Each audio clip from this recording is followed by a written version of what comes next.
Bueno, regresamos aquí después de escuchar un cachito del gran guitarrista Joe Satriani, un virtuoso de la guitarra, y una de sus típicas baladas instrumentales. Esta se titula Love Thing. Y con esta baladita entramos pues un poquito relajados a la turbulencia de nuestra mesa política de los jueves. Ahora se incorpora con nosotros pues nuestro invitado especial también, Judiel, para colaborar con sus opiniones, el análisis de dos temas que tienen una concatenación, tienen un vínculo, una continuidad.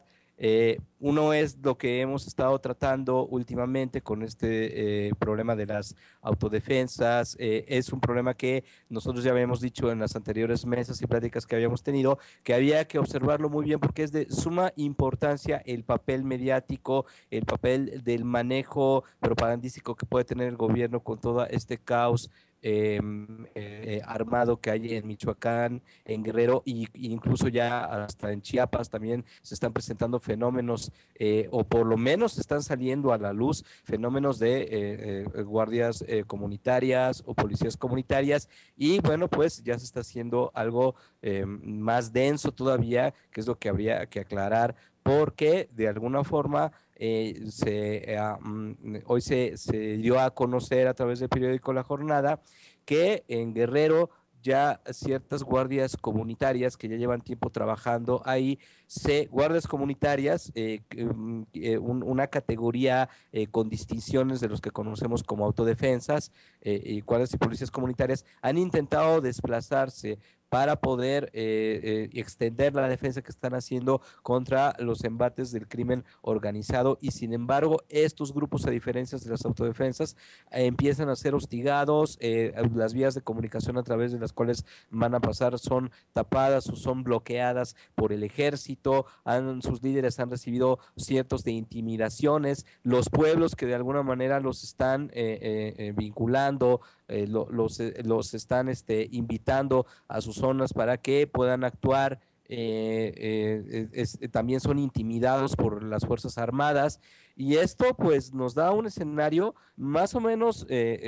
preciso en cuanto a la perspectiva que habíamos manifestado aquí en las mesas políticas de sincronía, que era que las autodefensas estaban cumpliendo un papel, ya un papel instalado oficialmente, mientras muchas autodefensas ya entraron en un enlace con el gobierno, ya están en un programa de legitimación, ya están en un programa de legalización bajo ciertas condiciones y de incorporación alternativa a las Fuerzas Armadas, ¿no? Ya como parte del sistema, como parte ya del engranaje del militar oficial, lo cual nos suena a que esta incorporación es lo que llamamos cooptación, es decir, movimientos que finalmente, debido a los intereses no tanto ideológicos, sino simplemente de autoprotección y simplemente de protección de la economía de muchos de los propietarios que se encuentran asentados ahí desde hace mucho tiempo, sobre todo en la parte de Michoacán. Debido a esto, pues, no fue difícil que aceptaran las condiciones del gobierno con tal de que se hiciera esta alianza para combatir de manera, entre comillas, más efectiva al crimen organizado. Y sin embargo, Peña Nieto, como ya habíamos apuntado, dijo en Davos que en efecto había verdaderos grupos que legítimamente, algunos grupos que legítimamente, decía él, se levantaban en armas para poder defenderse y ahí da un parteaguas porque está diciendo que unos son legítimos, como nos apuntaba Marta en un programa anterior, en un análisis que hizo, en el discurso dice, algunos son legítimos, entonces hay que distinguir entre los legítimos, obviamente señalados por el sistema, elegidos por el sistema, y los que no son legítimos. Y ahora ya con este inicio de persecuciones, de hostigamiento a grupos de policías y guardias comunitarias distinguibles perfectamente de los movimientos de autodefensa en muchos aspectos, pues parece que se empieza a disipar cuáles son los grupos que no cuentan con la bendición, digamos, ¿no? No cuentan con el bautismo del gobierno y esto, pues obviamente es un punto de vista personal, creo que corre el peligro de convertirse en un escenario en donde incluso para estos grupos poco convenientes por su diferente estructura, por su diferente origen y organización, y que son mucho más incómodos, mucho más peligrosos en muchos sentidos para el gobierno federal, pues se van a usar ahora también estas nuevas autodefensas de base para decirle a la gente, aquí está, las autodefensas también son del pueblo, estas son las buenas, son las legítimas, son las que aceptan el diálogo con el gobierno y la legalidad, y que esas mismas, ¿sí?, de pueblo contra pueblo, sean usadas para de alguna forma empezar este hostigamiento ya no nada más del ejército. Eso es una perspectiva que pudiera haber, Yuriel. Pues sí, definitivamente, Ulises, lo que comentas lleva muchísimo de cierto. Vemos la forma en la que el estado de Michoacán, por ejemplo, se encuentra en medio de un gran teatro. Por un lado, las autoridades federales buscando la forma de legitimar la violencia que generan en contra del pueblo, buscando también a través de arreglos con grupos del crimen organizado para poder llevar una línea específica y no la que otros están buscando. Vemos que al final, pues en medio se encuentra nada más y nada menos que no nada más la paz ni la dignidad, sino también la vida de muchísimas personas. Entonces, una verdadera lástima lo que muchas veces ocurre en el hecho de que el gobierno legitime o no, o permita o no que uno sí puedan portar armas, pero por el otro lado, algunas de los grupos que se están levantando en Guerrero vienen siendo reprimidos. Y precisamente algo que mencionabas ahorita, el estado de Chiapas, hace algunos días precisamente estaba platicando acerca de eso en mi canal de YouTube, en donde analizábamos una de las cuestiones más importantes, que es qué es lo que realmente está ocurriendo, por ejemplo, con los fenómenos de las autodefensas en el estado de Chiapas. Son miles, ahorita son cerca de 2000 líderes y de comunidades y de diferentes municipios del estado de Chiapas que se reúnen porque lo que están buscando es la defensa de la tierra, dentro de lo que ellos están ahorita justificando, ¿no? El levantamiento. Digo justificando porque a mí no me consta, voy a ser honesto. En el estado de Chiapas estamos secuestrados, literalmente, por mafias de supuestas organizaciones campesinas, que ni son organizaciones ni son campesinas, simplemente son mafias, ¿no? Entonces muchas veces lo que ocurre es lo que platicabas ahorita referente a las cortinas de humo que muchas veces nos vienen presentando. ¿Para qué? Para que se haga algo así como que una especie de grito del pueblo, ¿no? Y viene el señor secretario de gobierno y viene el gobernador y vamos a arreglar su asunto porque tenemos que justificar los gastos que vamos a realizar en el estado de Chiapas, como se está haciendo actualmente en el estado de Michoacán. Al final vemos tristemente una realidad que no nos muestra más que el pueblo sigue estando en medio de la guerra de las mafias, llámese gobierno, llámese crimen organizado, y al final, pues los que venimos pagando el pato siempre somos nosotros, porque lo peor de todo este asunto es que este tipo de levantamientos que se producen en muchos lados y con diferentes matices, unos sí son legítimos y otros no son legítimos, dice Peña Nieto. En eso sí estoy de acuerdo, pero no estoy de acuerdo en quién cree él que son los legítimos, ¿no? Entonces, en esta tesitura, pues definitivamente vemos cómo una vez más se arman más cortinas de humo para que al final la gente simple y sencillamente esté viendo este circo, esta maroma, este teatro y las reformas que realmente nos están pegando, la inflación que realmente se está yendo hasta el tope, todos los que nos dedicamos, ya sea como empresarios, como empleados, en negocios o en empresas diferentes, nos damos cuenta que, por ejemplo, en este mes de enero las entradas económicas, no nada más en las oficinas o en las empresas, sino en las mismas casas, han venido a la baja de una forma impresionante. La miseria que estamos viviendo el día de hoy en nuestro país no radica solamente en la miseria económica, sino en la pobreza mental de un pueblo que solamente está viendo el circo, que como nos están poniendo esa cantidad de cortinas, que después de todo, y quiero comentarles los puntos de vista que yo estoy dando, y si el día de mañana me vuelven a invitar, ¿verdad?, a su programa, siempre daré mi punto de vista personal referente a todo esto, ¿no? Es importante que se tome en cuenta que definitivamente este tipo de circos pues nos viene pegando a todos. y que es cierto, en Michoacán se vive una situación, Guerrero es otra situación totalmente aparte, en donde no es de 1 año, ni de 2 años, ni de 10 años. Guerrero nunca ha bajado las manos, nunca ha bajado las armas, y recuerden que es bien importante, por ejemplo, ver que después podríamos explicar un poquito más acerca de esto, como por ejemplo el estado de Chiapas está siendo secuestrado por organizaciones que bloquean, por gente que te apedrea. Literalmente hace algunos días escuchaba un señor que le había robado, y cuando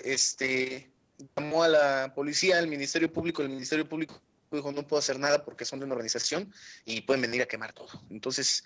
hasta allá va la impunidad detrás de la supuesta revolución, detrás de los supuestos campesinos, que no son más que una bola de mafiosos, letrados o iletrados, pero eso no les quita los hijos de toda. Perdonen ustedes, pero es mi punto de vista.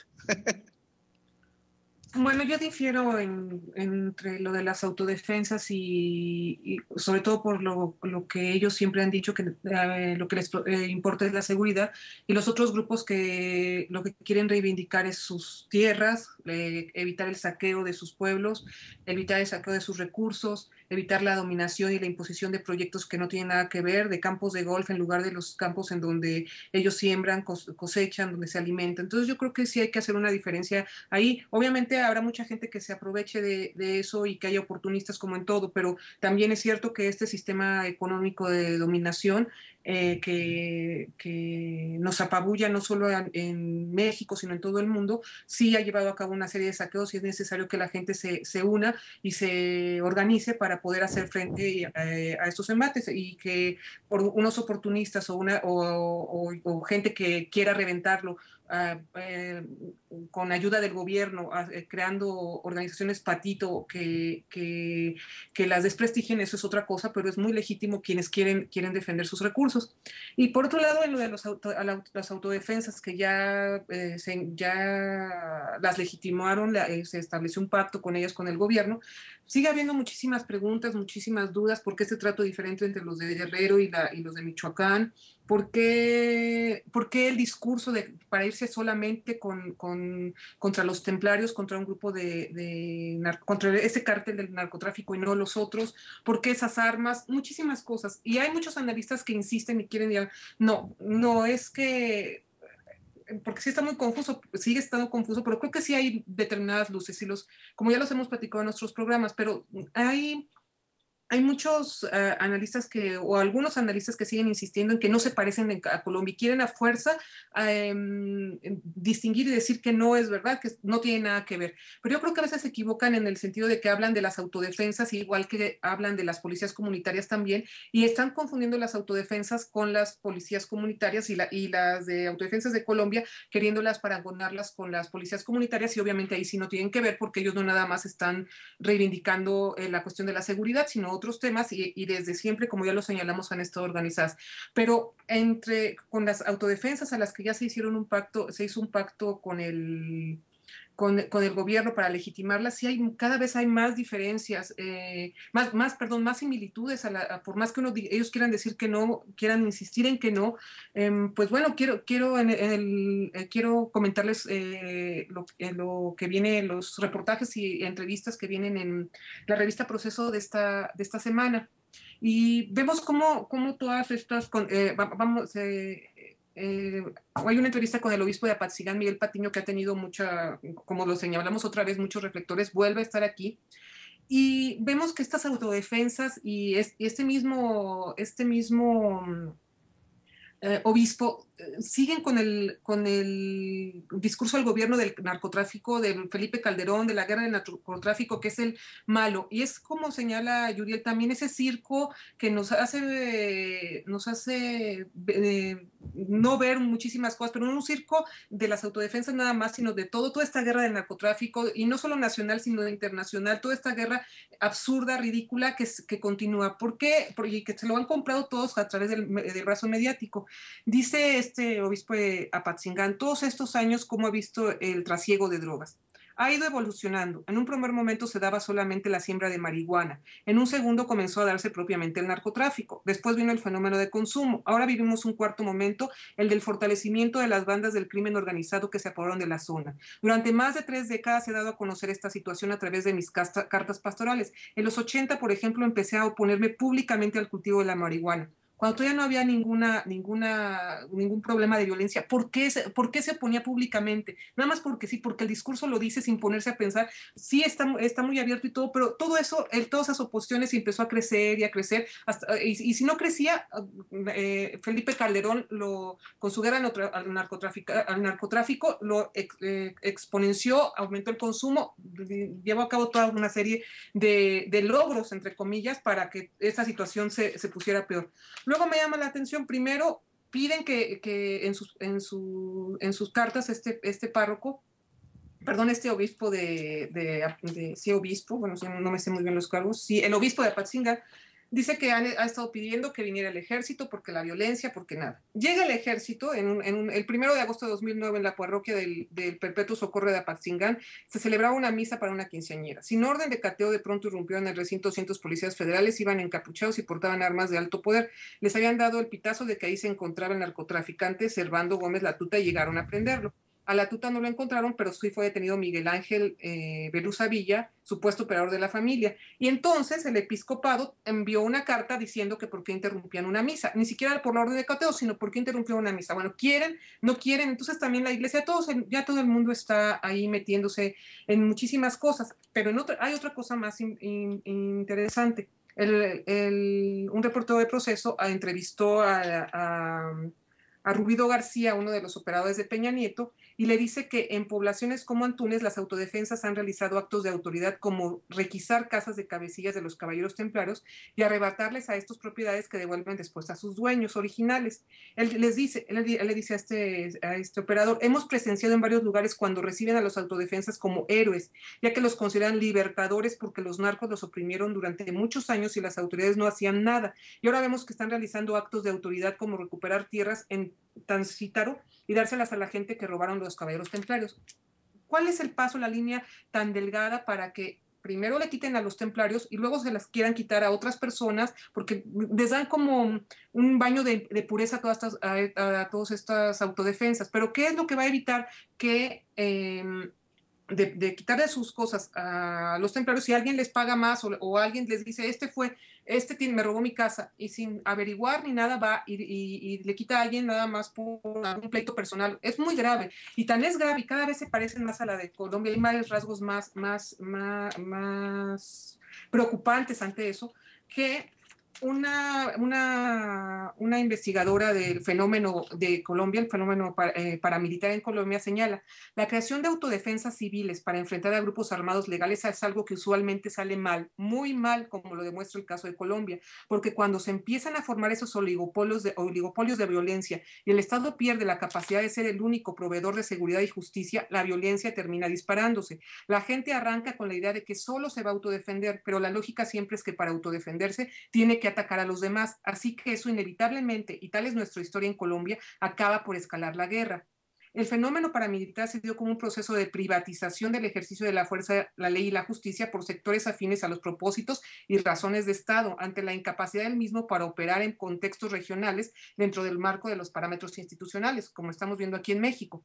Sin embargo, después fue cooptado por los empresarios y las lógicas de la industria del narcotráfico y se colocó a su servicio cumpliendo las tareas de protección de zonas de cultivo, laboratorios y dinámicas económicas unidas al transporte de insumos y a la comercialización de la droga. No hay duda de que las organizaciones de autodefensa son, en contextos de violencia como los que viven México y Colombia, un remedio que puede resultar peor que la enfermedad. En la vida real, cuando un grupito de ciudadanos con 4 escopetas va a enfrentar una banda del narcotráfico, lo que va a pasar es que ese grupito terminará aliado con algunos de los cárteles del narcotráfico que son enemigos de su enemigo porque necesita escalar la capacidad de fuego y violencia de su adversario para poder defenderse. En una guerra donde hay agrupaciones armadas, sean del Estado privadas o mafiosas, que tienen semejante capacidad económica y de fuego, como los Zetas, como el cártel de Sinaloa, como los templarios, quienes quieren defenderse, tienen que escalar la capacidad de fuego y de violencia de sus enemigos, y eso es algo que no puedes hacer con un grupito y 4 escopetas. Para poder defenderte de verdad, te toca aliarte con alguien que tenga la capacidad del otro, de tu enemigo, y esa capacidad solo te la da el Estado o el grupo mafioso enemigo del que te está atacando. Los grupos de autodefensa terminan siendo como gasolina para un incendio. Lo que hacen inevitablemente es acrecentar el incendio. El narcotráfico hizo crecer a las autodefensas que se diseminaron por la mayor parte de la nación, las dotó de armamento de alto poder y les brindó entrenamiento con integrantes de las Fuerzas Armadas y con mercenarios extranjeros. Una vez que se abre la puerta a los grupos de autodefensa, eso es imparable, porque cualquier fórmula distinta al monopolio de la fuerza por parte del Estado es un camino que conduce al infierno. Cualquier grupo de autodefensa rápidamente se pervierte y se convierte en grupo delincuencial. Y creo que, como dice, además de radicalizar la guerra, los grupos de autodefensa pueden desquebrajar la ética civil, pues sus prácticas violentas y al margen de la ley tienden a ser bien vistas en principio por una ciudadanía que se siente desprotegida, pero esto desdibuja la cultura de la legalidad. Perdón que me haya extendido, pero creo que era muy importante ver lo que tiene que decir los expertos, lo que tienen que decir los expertos en Colombia sobre este fenómeno.